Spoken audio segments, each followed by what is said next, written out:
Hello, everybody, and welcome back to Interior Analysis. I'm leading this episode, and by the time you watch it, it won't be Pride Month anymore.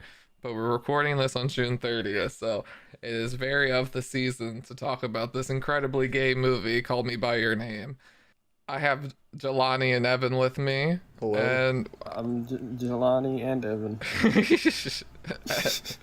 Yeah, I'm not here. and Jelani's just gonna be both of us for this episode. I'm both of them. alrighty, they slash them. Shit, Yeah. And you see, he will be calling. Wait, no. I was gonna try to do the thing with the title, but I don't think that works here. No. Never mind. So, I'm just gonna get into it and just go over my first impression when I saw this movie, and then I'm gonna ask you guys your first impression. My first impression, I remember it very vividly because this was the first year that I felt like I could watch a movie, and when I said something about a movie, it wasn't just purely emotion and opinion based. Like, it felt like I actually knew something about movies, and I remember being very wanting to get every movie that was nominated or in any talks for the Academy season, because it was hard to find those movies in Delaware, and I was like, I want to find where they're distributed and find them and watch them and whatever. And I got a list, and I was checking them off, and this was on that list. And when I watched it, I just really enjoyed how cute it was. It was a really cute, nice, light, fun, sweet, bittersweet kind of love story, and I enjoyed it, but I didn't think too highly of it compared to everything else that came out that year in 2017. But what is your guys' initial reactions? Which of us do you want to start? I don't know, because Jelani's both of you, so I was gonna leave it to him. I'm gonna go first. The intro credits music was kind of fire. When they first started talking in French, I thought it was a foreign movie. Nope, it wasn't that. My biggest question is, why is he 17? Why is that mentioned in the description? And how imperative is that to the story? Is the age of consent different where they are? I looked up Italy's age of consent. Apparently it's 14. Yeah. Ow. Sorry, I got stitches for those watching. Or listening. I got stitches in my gum right now, so you might hear me say ow every now and then. I have not stopped tasting blood. Yeah, guys, Jelani got in a massive fight with Nope. Who's the guy? Manny Pacquiao. If you guys missed it over the weekend. Why Manny Pacquiao? I don't know. He was just the first boxer I could think of. I got my wisdom teeth out. Or 3 out of 4 of them. Ow. Anyway, age of consent in Italy is 14. I wonder why they made him 17. And it's also, the age thing is the strangest thing to me in this movie. Why is he 7? Armie Hammer Oliver is a grown man from America. Maybe if he was from Italy, it'd make more sense, because again, the age of consent there is 14. He's from America. Well, technically they're all from America, of that family. Oh, okay. They're just there in their Italian summer home because the dad's a professor. Right, because Elio's family, they have a couple different origins, I think, right? Yeah. The only people that are truly from Italy that we really see is Marzia. I thought she was from Paris. Oh, well then there you go. They're all liars. Anyway, why was he 17? Just make him 18. What the fuck is the difference? Anyway. Well, see, even if he is 18, does that change anything? Because he's not in America. So it's just your American standard, which I think is the point of that's the point. Okay. Maybe. It's unfortunate how many good movies there are that have awkward age differences, and we've covered 4 of them already. Parasite, Scott Pilgrim. Apparently Licorice Pizza did that this past year, but I didn't see that. I think this is a very deliberate choice. I think if you make him 18, then this conversation doesn't happen. I think they want this conversation to happen. Oh, let's not give them what they want. Moving on. Oh, hey, Steve Lift is in this movie. Oh, hey, Dune Boy is in this movie. When Steve first starts speaking... Oh, wait, why did I call him Steve? I wrote down Steve. That's last episode, Jelani. Come on. When Oliver starts speaking, his voice and speech pattern kind of reminded me of Goldblum, because I think one of his first words in this movie is just, when he's sitting at the table, and I'm just like, oh boy, what is this? I think it's really cool that the family, or at least Elio, is trilingual. That's dope as hell. Isn't that something you see a whole lot? It was English, French, and Italian. Then I just didn't comment for a while, and then said, man, they can't dance. When they got to the dancing scene at the party when Oliver hooked up with the old girl. I don't think she got a name. My personal opinion, and I feel really bad for saying this, I didn't really care for this. I don't know what this film means for other people, so I just wanted to bite my tongue going forward. But this I don't think this was made for me, and I think that's more than okay. Elio, I saw one of Evan's comments was Elio's dad's cracked me up. Honestly, like I went and read both of your comments, and the first sentence of Evan's notes had me some stitches on the floor. Wait, which one? Where, I was wondering how long it would take to get gay. I mean, yeah, we'll get into I'll let you finish up, Jelani, but yes. I didn't mean that to be funny, but sure. I'm glad you guys had a good laugh with that. Elio's dad's speech was fire at the end. I was just like, man, I'm really feeling whatever he's talking about. Like, I get it, but like, I don't. But like, he's giving it enough feeling, and it's just like, yeah, man, people and shit. It was good. Whatever he's talking about, exactly. I'm gonna steal that and use it in one of my projects someday. Just have at a climactic emotional moment, some guy just sits down and says, "Yeah, man, people and shit." Right. I'm feeling it. Whatever he's talking about. For some reason, in that moment, I was just like, "This motherfucker's spitting." That's it. That was all my initial reactions. I've never seen this before. I agree with David. It was a cute little movie. It's not my cup of tea. And again, I think that's okay because I feed and get my nourishment off of the death of fictional characters in very brutal and undeserving ways. So this movie had nothing to do with that. Go ahead, Evan.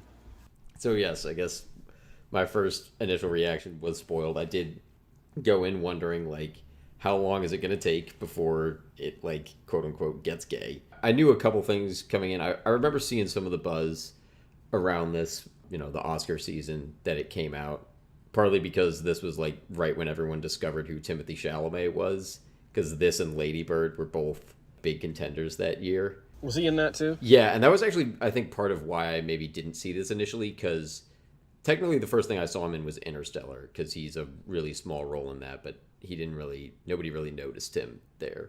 He's the one who grows into Casey Affleck. Timothée Chalamet plays, like, a major douchebag in Lady Bird, and that was the first thing I, like, was aware of him in. He was also in Don't Look Up on Netflix. Oh, yeah, he plays a really similar character in, like, his Lady Bird and Don't Look Up characters I feel like are pretty similar. Really? But he's more likable in Don't Look Up. Oh my god, what's Lady Bird about then? It's Saoirse Ronan reenacting Greta Gerwig's high school years, basically. I don't know what that means. Yeah. A coming-of-age story following a teen girl and her mom. She wants to go to college and leave home. That's like the big, like, ultimate, like, oh my god. There's really no plot to alley. it. There's right no, up my alley. There's no, yeah. I didn't enjoy Lady Bird. Sorry, because I know a lot of people love it, but I didn't. When does Homelander attack them? Oh my. Post-credit scene. That's the post-credit scene. I wrote down that I think this might be more shirtless than Zack Snyder's movies. Yeah, there is a lot of shirtless guys in this nipple movie. In here. Woo! Less abs than a Zack Snyder movie. This is totally random. There were a lot of scenes where people had paper near water, and that made me very uncomfortable. Didn't Elio point it out too? Maybe he did. I don't know. But it made me very uncomfortable because I kept being like, don't get the paper wet. It's also, like, just aggressively summery, which I kind of liked. Mm-hmm. It reminded me of Luca, partly because Italy, but also because, like, Luca is basically, like, a metaphor for being gay, but it's Disney, so they just keep it at metaphor. Obviously, this came first, but I kind of felt like, oh, this is, like, Luca for adults and without, like, the magic bits. I really liked the long takes. they were like kind of quieter long takes. My favorite one was at the statue when Oliver and Elio ride their bikes up to it, and then they like walk around, and I think Oliver like goes into the post office or whatever that building is and comes back out. And it was like really quiet, but I felt like that was perfect for that scene. And it like kept me really in it. But then there were also like a lot of other places where there was like some faster cutting, but it felt like every cut in this movie felt motivated somehow. And it wasn't like big sensational long takes, because obviously this was pretty low budget. Like it wasn't an Alfonso Cuarón kind of long take. I thought that added a lot. That said, there were also parts of this that were too slow for me, where I kind of got taken out of it. It wasn't a deal breaker, but I could have done without maybe collectively like 8 minutes of this, and that could have sped it up nicely. You have to tell us what.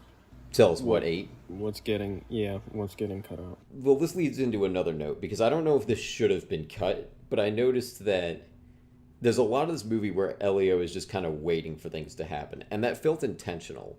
So I don't know if that should have been cut, but I think sometimes it got to the point where it was just like, now we're just bored. Because I think the place where I noticed it the most was there's the part where Oliver tells him to like meet me at midnight or whatever, and then we spend a long time on the rest of that day.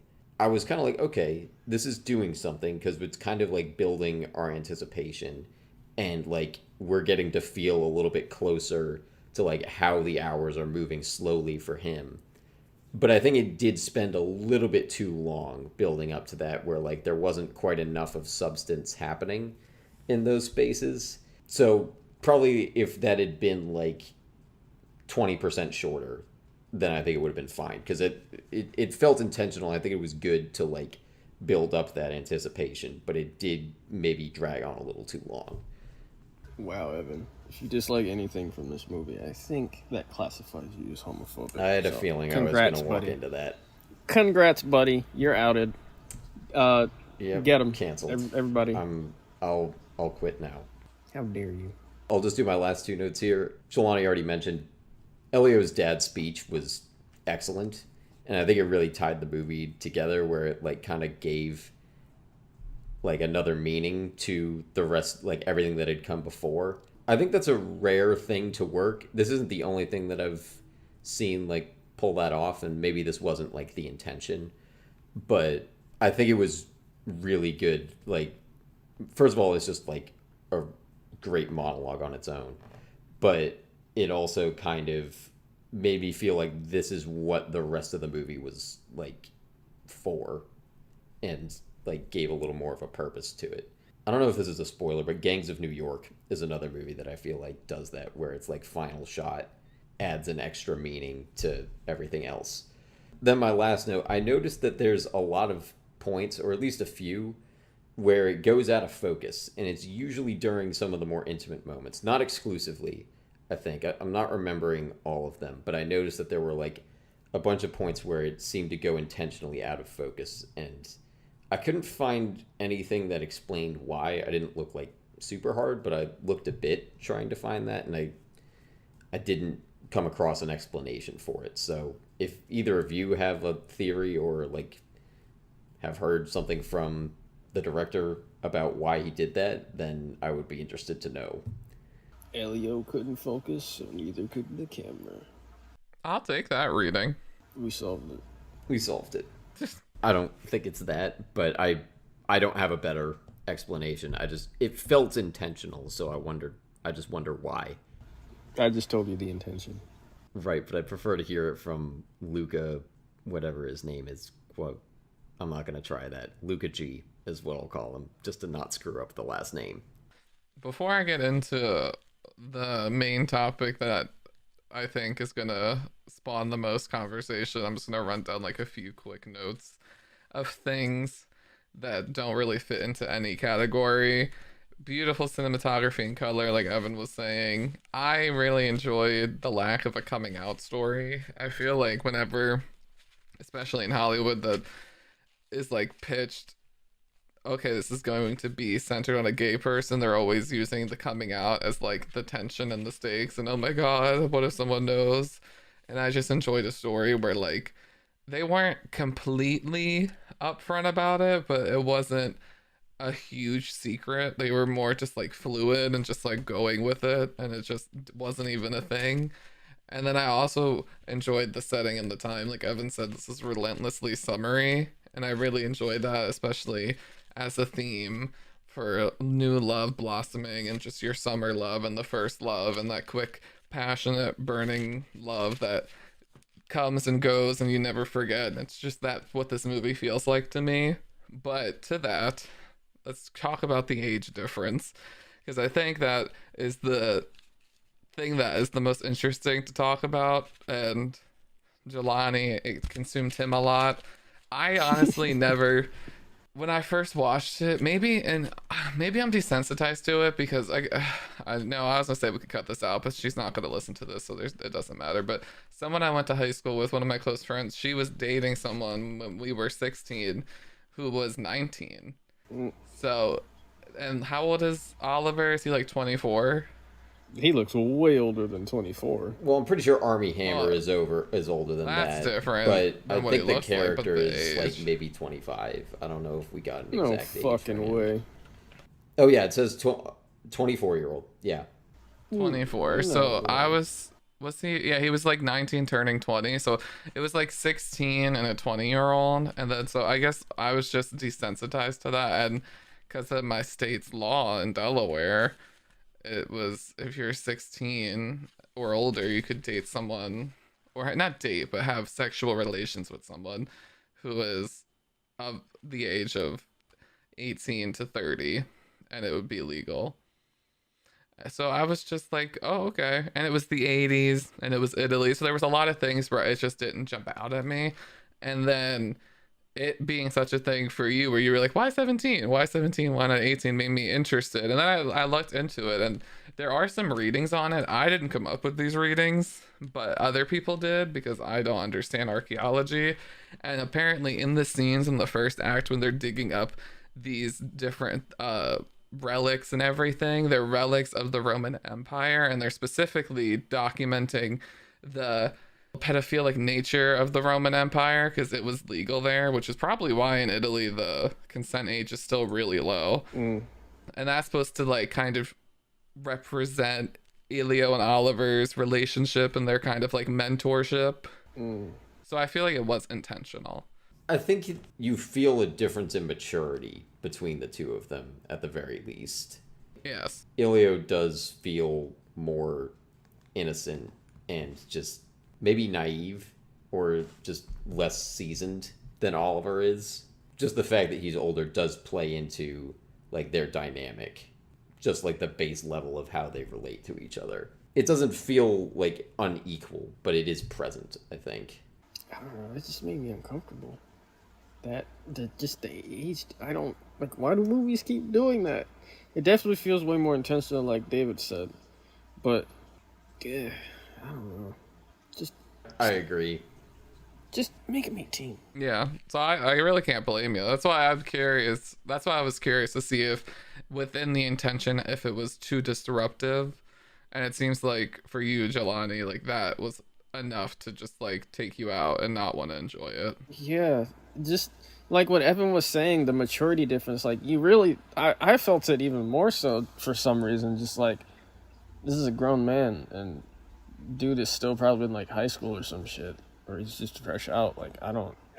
The thing is too, you can keep their dynamic like exactly the same, basically, and just age him up 1 year, and it's more fine for people. Yes, yeah, like, pretty much. The fact that we're having to have a conversation about it, I think, means that it's clearly distracting, and it's pulling us away from like other things that this movie is probably trying to do. So in that sense, I would say they should have just made him 18, just so we didn't have to make a conversation about it. So you don't think the intention is worth the payoff then? No, I don't. I mean, maybe he was like not thinking so much about an American audience, but in any case, I mean, he did make the whole thing in English, so clearly he was catering to it to some extent. I think he was thinking of the American audience. That's why he made, at least that's what, because the article, I mean, it's hard for me to, I really agree with it, because I will save you from reading the whole thing, but like it essentially at the end says like the film seems to be very deliberately setting up these parallels to force us to question our deeply held moral beliefs about age and sexual relationships.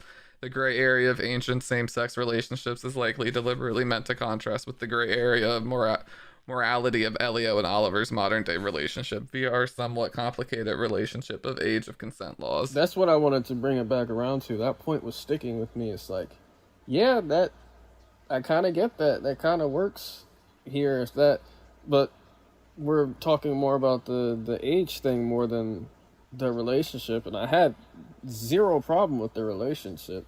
So is that like what the director's desired result was? Like, I guess. Right, like if you look at the material and you feel okay with it, and the only issue you have is that if he could just give him an additional +1 in his age, he would be fine. Like the material you're completely okay with. I think that's the conversation he intended. I think it's distracting. I think it's a good writing lesson in just like, if your story isn't about like a thing, then don't distract us with that. That's my take on it.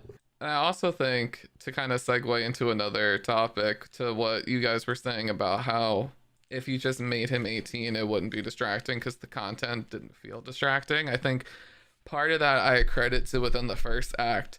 They kind of have like various like pissing competitions where they try to like rival each other and show off to each other in different ways without deliberately showing off to each other. They just somehow find a way to make it into each other's like parameter when they do that. And I think that kind of is how we're able to view Oliver and Elio as more equals, at least for me. Like that's why I never felt like the power dynamic was too terrible, but that could just be me. I don't know if you guys had a similar impact with that, because that worked for me. Not really. So did you not buy it? Did you not buy their kind of like... Yeah, not the power thing. Or like them sniffing each other out, because that's how it seemed. It seemed like that, like to like a mating kind of thing. Nah, I mean they say it later, but like that's not what I was. And that's not the feeling I got from that. I didn't notice it while I was watching it, but I did read that article you sent us, David, and that did kind of make me think back on it. And yeah, I can see it. I think some of like, I think my favorite exchange like that between them is, I forget exactly what the setup is, but Oliver asks Elio like, why do you keep doing that? Why do you keep like putting yourself down when you say things? And Elio says something like, well, I guess maybe so that you don't. I feel like that was one of their best like moments of connection before they like actually enter into a relationship. Like that felt like a good putting them kind of on equal footing, because you kind of see like some vulnerability from Elio there, but also like kind of an affirmation from Oliver where he's like, the stuff you say is smart. Why do you keep like acting like it's not? I liked that moment. And I think there were some other ones that were identified, like when Oliver's being like the biggest language nerd of all time. Apparently, like the article that I kind of laughed at that because I was like, wow. I mean, I can be a nerd about some things, but holy shit, this is nerdy. But the article you sent was saying like that's kind of him like showing off. Maybe I think it used a different and better term for it, but in hindsight, with that reading, I do see what it's doing, although it didn't hit for me. Yeah, I definitely took... Maybe it's because when I went into it, I already knew, like, all right, this is going to get really gay, so, like, they're going to have to kind of... It's like there's just always that within a gay relationship between two men. Like, they have to figure out who is going to be alpha and omega in this, and if that's going to switch, and how they're going to figure out what's going to happen. And it was just always implicit to me. And I definitely agree that moment they have there is one of the most tender moments they have. And it does come a little later into like a payoff as to their investment. It's not one of the earlier moments like the language moment or the Bach moment where they're just like showing off to each other how cool or smart they could be and talent or whatever. But I definitely think it aided into those tender moments, and I think it also aids into like the theme and the title of like figuring out who you are.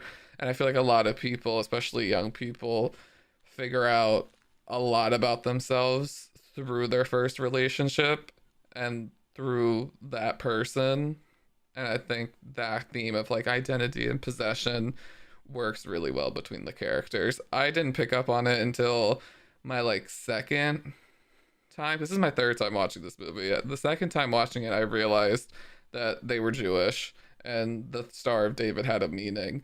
And this time reading with the article and the whole kind of concept behind seeing Elio grow and learn to embrace his Jewish heritage, and that arc chartered throughout the whole film, while it's like impact directly because of Oliver and how he's able to like affirm Elio, and in the same way Elio's able to affirm Oliver, because Oliver doesn't want to do this. Like Elio's the person who instigates it, and Oliver's like, let's just go home, it'll be good, like I've been good so far, nothing bad has to happen, we don't have to do this.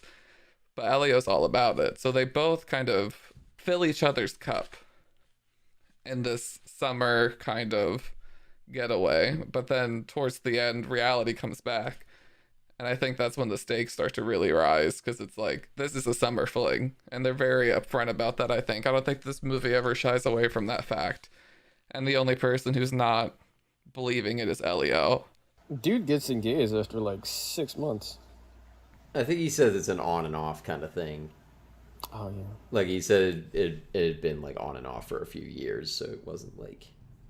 Yeah. It's explored more in the book, apparently. I haven't read the book yet, but I would like to.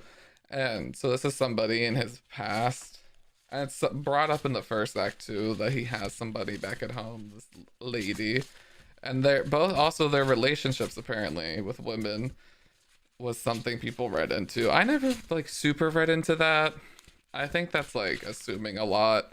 Like I don't think men, like gay men, or I'm not gonna say they're gay, they could be bi or pan, because they do have relationships with other women. But I don't think any member of the queer community does subversive like showing off with like the opposite sex to try to gain favor from the same sex. Like that just seems a little crazy. But maybe. I was kind of wondering that as well, of like, because especially at the end, I was wondering like, is Oliver just getting married because he mentions that like his parents are homophobic, so he wouldn't be able to marry a guy back home. So I was wondering if he's just doing this, to meet their expectations, meet societal expectations, or is this real? Like, is he really in love with his now fiance at that point? That was one of a couple points I would have liked a little more clarity on, but we don't have to get into the other parts of that now. I don't know if it needed to like necessarily spell it out super explicitly, but it does create a bit of confusion, I think. Are they invested at all in these two girls that they're dating? Or is that just like so that they can project as straight? You mean use them as beards?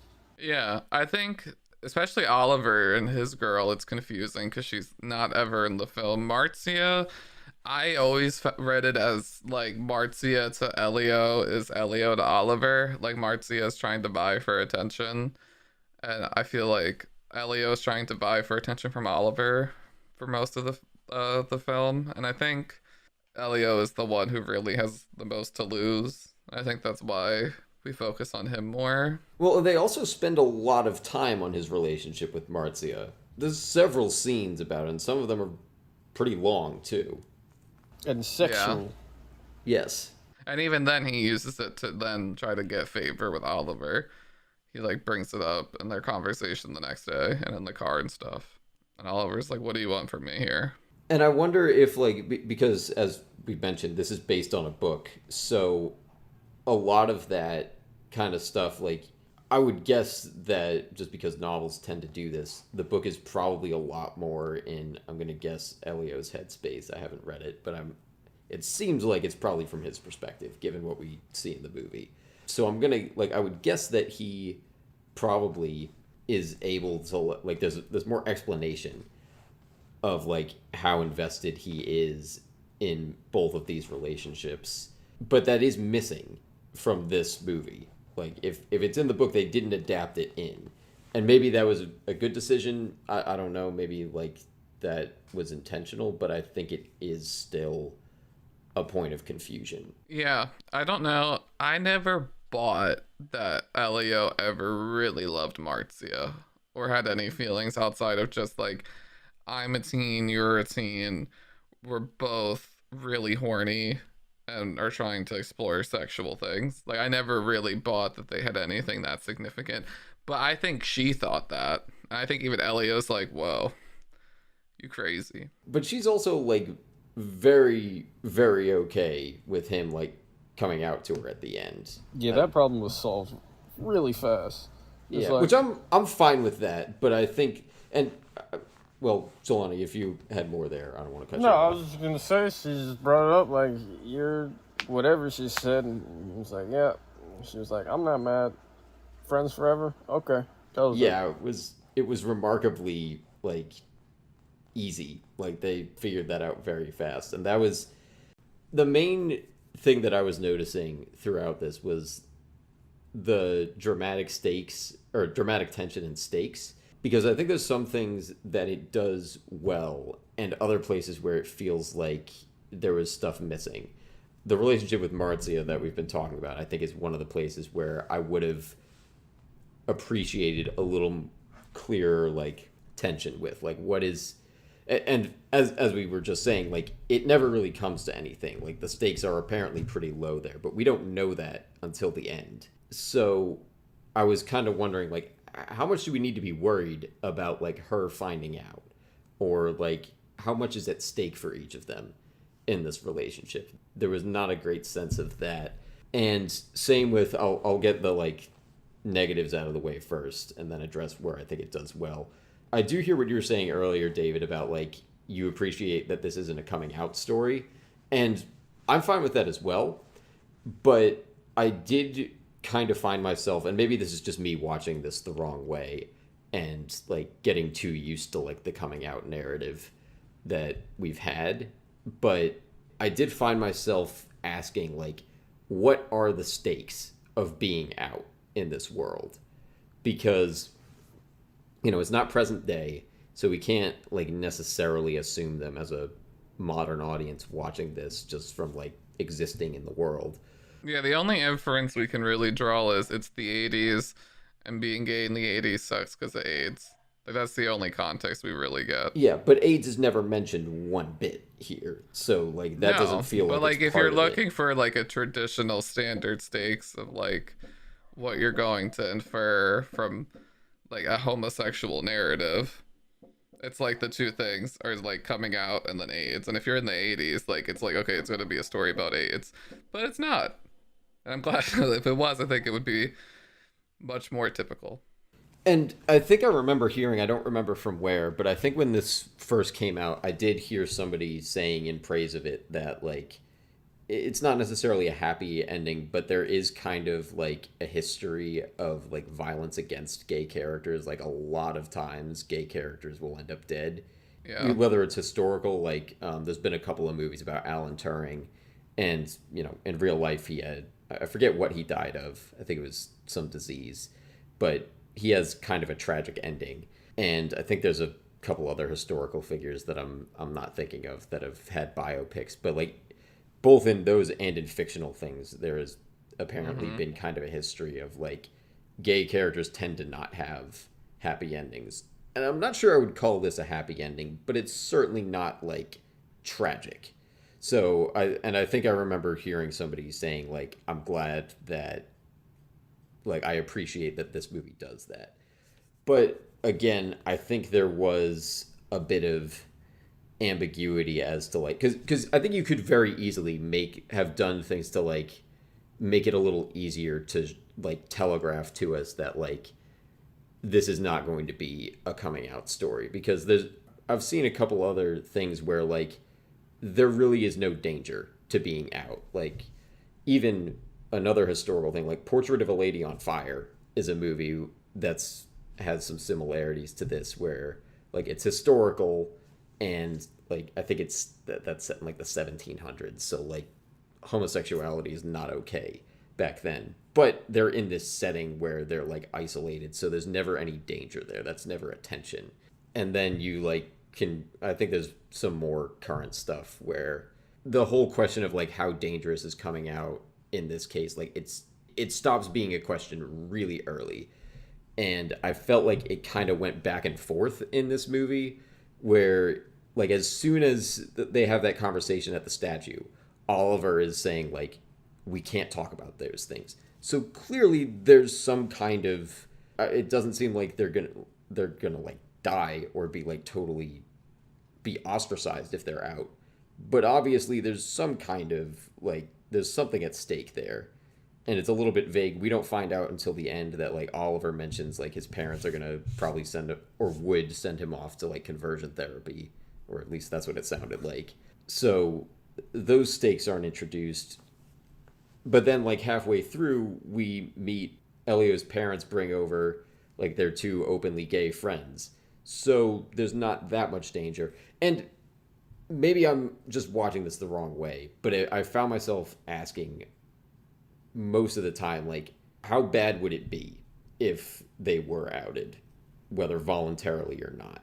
That might just be a me problem, but I did find myself asking it. Not a deal breaker, but I was noticing it, and I think there were some things that could have been done to like make it less of a question throughout. Did you guys have any response to that at all? I have some other stuff here, but yeah, I guess it's a good thing. Like I wasn't aware of that gay people having tragic endings thing, so I don't really have a response to that. That part was actually something I was gonna bring up later, but I can just add my like 2 cents in now. Was like I enjoyed the modern ending, because like in movies like Brokeback Mountain and like Philadelphia, Boys Don't Cry, and there's like a ton more, like you're either dead or dying or have a disease that's gonna take you out, and it's like just terrible. And this wasn't any of that. Like it was just a breakup. And it was like a bittersweet breakup. And I think the fact that it is just a breakup, like that was where I thought the tension and the stakes were a lot better. Like the first thing that I think helps is that we have a time limit. Oliver's here for 6 weeks, so that adds some kind of urgency. And I think the article you sent us, David, mentions this, that like there's, and I didn't feel this, but I sort of agree with what it's saying, where it's like the fact that Oliver is only here for so long, like, and we don't know exactly when, but it takes them a while to open up to each other. And there's like, it mentions there's like the kind of a regret that it didn't happen sooner because their time was so short together. At a certain point, I forget where, but I remember writing down like the tension that I was feeling, and this kind of plays back into the dad's speech at the end, was like, what happens after this? This relationship means a lot to both of them, but it can't last. So what is this relationship ending going to do to both of them? That kept me hooked throughout a lot of it, because even in like the happier scenes where like everything is going great, there is a tension of this is temporary. So what happens after? Again, going back to the dad speech, like I think it's okay that it comes as late as it does. Like I don't think we needed a speech from him or anyone kind of suggesting like, hey, maybe like remember this is gonna end, and like I forget exactly what he says. Basically, he's saying like don't like turn yourself off emotionally to not feel anything from that. I don't think we needed that speech beforehand, because I think those stakes were felt enough. And like I said, I think that speech kind of retrospectively gives like a new meaning to the rest of the movie. Fire.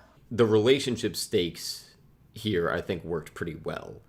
And that tension was pretty good throughout. As well as like after they get together, there's like, before that, there's kind of a more traditional, like, will they, won't they kind of tension throughout. That I don't think this does anything completely revolutionary with it, but it does it well. To sum it up, dramatic tension and stakes. I thought there were some really good things done here, but also some stuff that I kind of bumped on.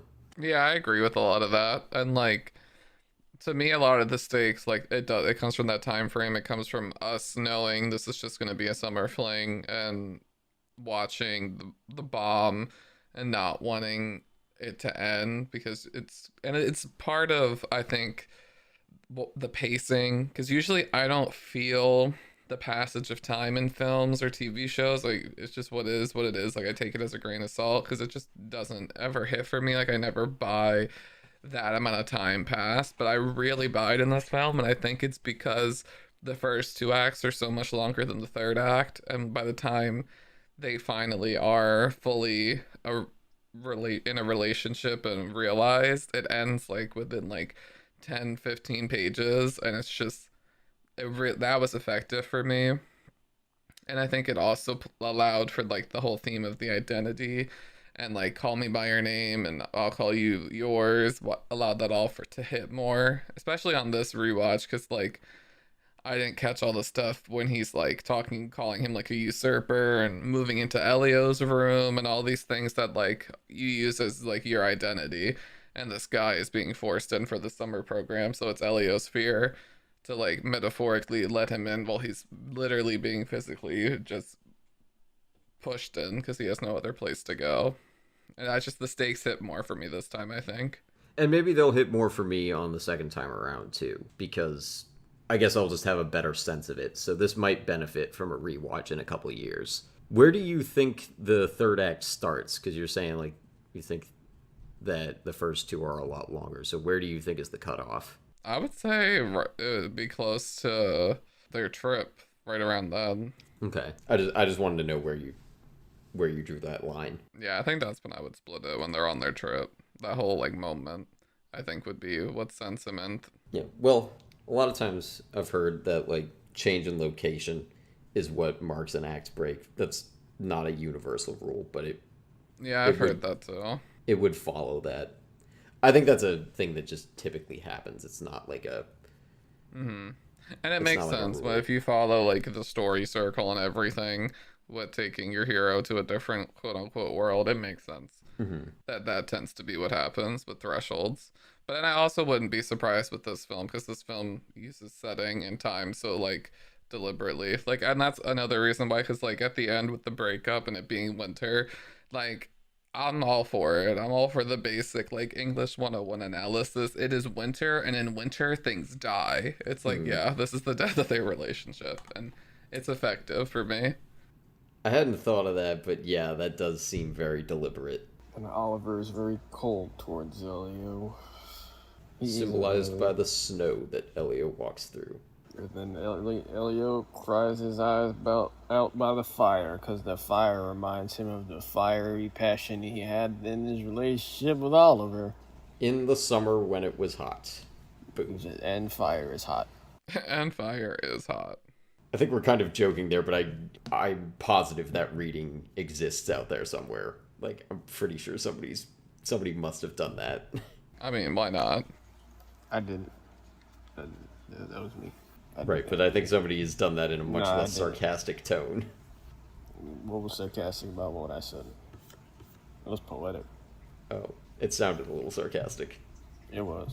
But if that's everything, I have one more, and we kind of been talking about it again, because I think this is the other big thing that everyone talks about. Well, technically, there's two scenes everyone talks about, I think, with this movie. The first is the peach scene. We're not gonna say anything. We're just gonna say it so the audience knows that we know that they know that we know, and we're gonna move on. The next scene is the father's speech. It's I'm pretty sure he was nominated that year for supporting actor, and it got a lot of recognition for him regardless. He's a great actor. He's currently, if you guys have Disney Plus, or in some theaters that got redistributed for re-release, Doctor Strange in the Multiverse of Madness. He's in that. So who is he in that? He's the guy at the church at the wedding. Oh, the one that Rachel McAdams marries. No. Oh, okay. Never mind then. But he's at that wedding. And he's talking about what he lost in the blip. He's like, yeah, in the blip I lost my 3 cats and my brother. Okay. Yeah. But I'm sure so many people are that didn't see Doctor Strange are gonna be like, oh, Michael Stuhlbarg has a cameo in it. Well, sign me up. I don't like that voice. Whatever you call that voice, don't do it again. But I think this speech, it's a lot of people's favorite scene. I remember crying the first time I watched it at this scene. It's great acting for just having 2 people on a couch having a conversation. It's phenomenal. And it's probably why I didn't get hit in the face with like, so what's the coming out here? Like what's the question? Because I feel like this answers that question, and I feel like it's why it's at the end, because that's like the lingering question I think every audience member is gonna have, especially because I think this came out the same year as Love, Simon, and a lot of just like queer leading cinema and storytelling is very coming out based, and even fiction, a lot of queer YAs, all of that too. So I think that was the director, or maybe even the writer, deliberately knowing, okay, we're all thinking it, so we're gonna hold out. And I think he gives the answer where it's like, you're you do you, I'm me. He kind of references like maybe he had a fling in his past with a member of the same sex, but it's not sure. And just that like love is love, and not to waste it, and not to let the pain like hurt you and make you like curl away from the good, because you have to take the bad with the good. And I think it's a very powerful speech, and I think it's a rare thing, definitely in life, but especially in cinema, to have somebody like a different generation talk to another generation, especially a father to son, and have it be so like affirmation and love based. And I thought it was very nice to see. Yeah, and I think it's also like it's touching on something that's like so universal too, to like all kinds of relationships, like even beyond romantic. That was why that speech hit for me. I thought that was a top tier speech, and the generational thing too that you were mentioning. Just to agree with you there, I think the generational thing does add a lot to that. Yeah, because I really, when I think about it, like I can't name any other like real speech that's like a true heart to heart that's like generation dividing and it's that effective. Because like I agree, it's not at the core. I don't think the speech is about like the relationships you have with others. It's about how you treat your relationship with yourself. It's like he wants you to make sure you don't close yourself off before it's too late. Because of whatever relationship you get into, you need to make sure that relationship with yourself is always good. That's deep. Well, I can name you one other scene that does that, which actually also has Timothée Chalamet. You mentioned a Nolan scene. It's not a Nolan scene. It's Dune. Carell? It's Dune. Oh, Dune. Yeah. Yeah, an early scene with Timothée Chalamet and Oscar Isaac has another pretty top tier. It's not, I wouldn't call it a speech just because it's not that long, but top tier father-son exchange. Now, let's go from speeches to peaches. What is being said about the peach scene? I thought we weren't going to talk about that. What isn't being said about the peach scene? Patreon exclusive. If you want to hear what we think about the peach scene, come over to Patreon. But that's really everything I have on this movie. So unless you guys have anything else you'd like to say. I mean, it did inspire a Lil Nas X song a couple years later. So there's that. True. Which one? True. A gay icon, Call Me By Your Name. What? You made a song called that? Yeah, have you? When he's on the devil twerking. You didn't hear? I thought that was Montero. No, that's the album. Oh. No, I think it was the music video where he twerks on the devil, right? Yeah, the name of the song. Call Me By Your Name. I don't remember that. I just associated that with Montero. I've just gotten sick of them playing that at the restaurant I work at. Industry Babies. I know Montero's the album. Upcoming episodes, we have The Boys Season 3 on Amazon Prime right now. I still haven't started it, so I don't... You having a laugh.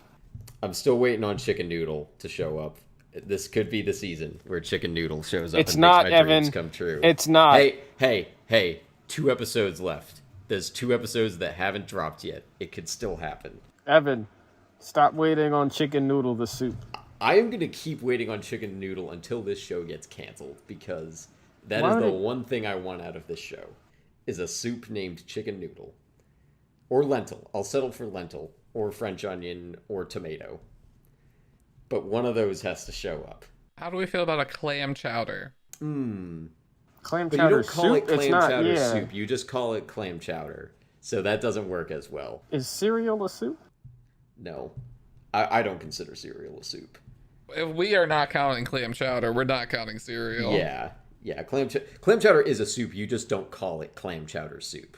So Cereal soup. Frosted Flake soup. yeah, miss me with that. The milk is a broth. We can argue that on Patreon. The episode after that will be Troy, which I believe is currently streaming on Netflix. Check out our YouTube channel. We just a few days ago, as of recording this, dropped a new video on Spider-Man. First collab between me and Jelani. Oh, yeah. Give that views, please. Yeah, Man, if you haven't seen it already. I'm going to reach through this recording. You listening. You hear me. We put some work. Evan put in a lot of work. And I was there recording. We did the outro. Ooh, if you don't listen to that, I don't know why you're even listening to this episode or any of them. Are you really a fan? Are you really an interior analysicer? I'm sorry, I couldn't say that with the straight face. Yeah, well, it's only 5 minutes. I think less than that, actually, even with our outro. So Spider-Man. Spider-Man. Yeah, we have our Patreon for $1 a month. Merchandise on Zazzle. Our logo's by Kelsey Hendry. The show is on Twitter at INTAnalysis18. I'm on Twitter at Ev_Wes. And where are both of you? You can call me by my own name on Instagram at JeladianTKelly, Twitter at JeladianTKelly. I'll probably delete Twitter soon. Twitter's just the worst. YouTube-based Phoenix. I have some skin ideas. I haven't posted the skin in a while, but I'm also very busy acting on the weekends, so that's... Yeah. Okay. And David, where can we find you? You can find me somewhere in northern Italy, and I suggest everybody watch the Spider-Man video because Evan and Jelani really gush and express their well-deserved love for the Raimi trilogy. So if any Raimi trilogy fan is out there, watch that video because you are in for a treat. We express about as much love as we have for that trilogy is what I'll say. Yep. We are holding back all of our love for the trilogy, and that It was an exercise in restraint. we'll let you be the judge of whether that went over well or not. We'll see you guys next time.